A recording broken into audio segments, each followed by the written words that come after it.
Okay, so I had you read a page. It wasn't even the full page, or was it like a portion of it? Like a portion of a page. It wasn't a lot, right? I just really wanted you to look at what was average rate of change. Okay. So let's see.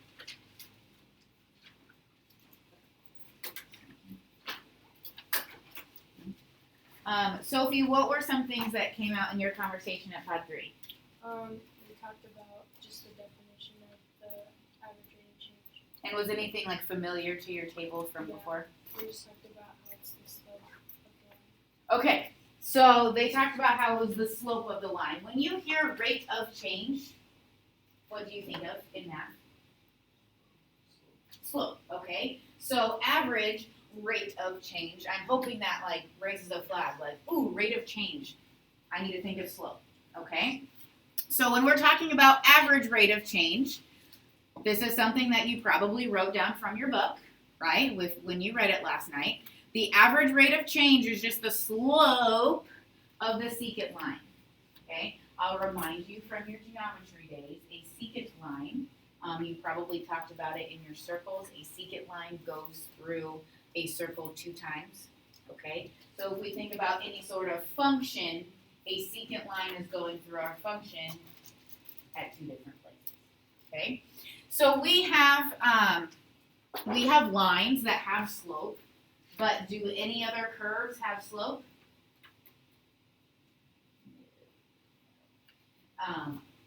Our parabolas don't have a constant slope. Our cubic functions don't have a constant slope. So what we do is we can take any sort of curve. We can pick out 2 different coordinates from that curve. And when we find the slope between those 2 points, that is the average rate of change. No other function has slope besides a line. So if we have a nonlinear function, we can find the slope between 2 points, and that's describing its average rate of change. Okay? So let's do an example. Okay. Go ahead and write down that our function is x squared minus 2x plus 8.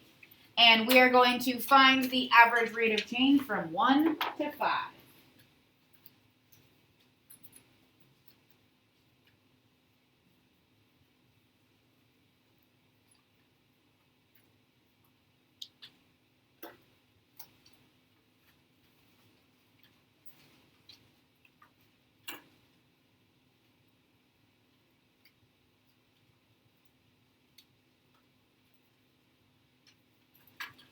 X squared minus 2x plus 8. If we were to put that on a graph, it would be the shape of a what? Parabola. We have a parabola. Okay? And on our parabola, I want to know the average rate of change between 1 and 5. Okay? Well, what else do we need to know before we can find the average rate of change?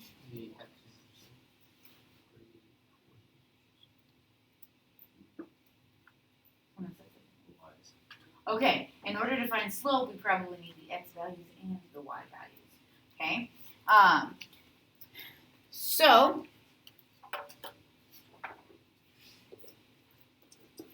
f of 1.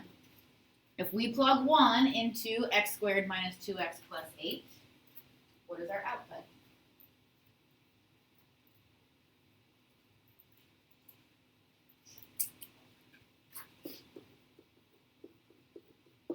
I'll write it up here if it helps.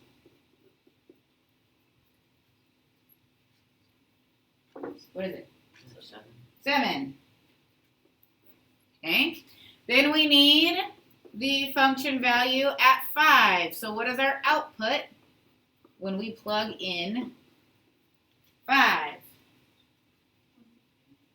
23? And look at all of this math we're doing without a calculator, and it's fine. All right, so on our parabola that looks like this,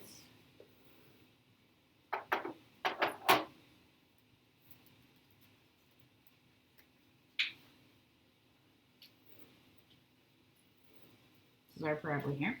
We are going to find the average rate of change. Average rate of change. That's just, I don't want to write it all out, so I'm going to make an acronym out of it. Okay, average rate of change.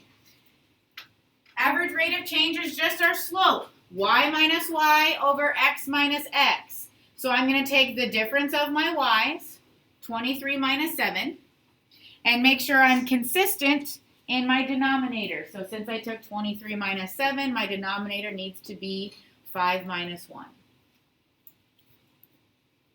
Okay.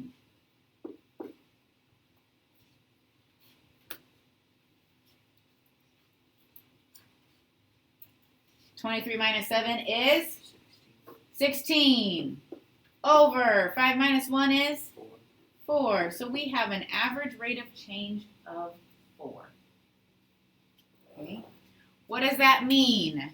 From x equals 1 to x equals 5. This line that, just imagine that it's straight in and draw very well. The line that's going through x is 1 and x is 5 has a slope of 4. Okay. Our parabola is changing differently from x to x, but its average rate of change is 4.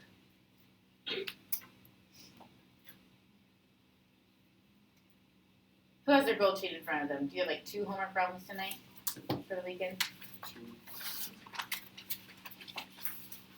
2? 2 homework problems? Okay. And I think I'm having you read something also, but you have 2 homework problems. They're each like this. Find the average rate of change, which is just finding slope, and you've been doing that since Algebra 1. Can you handle it? Okay.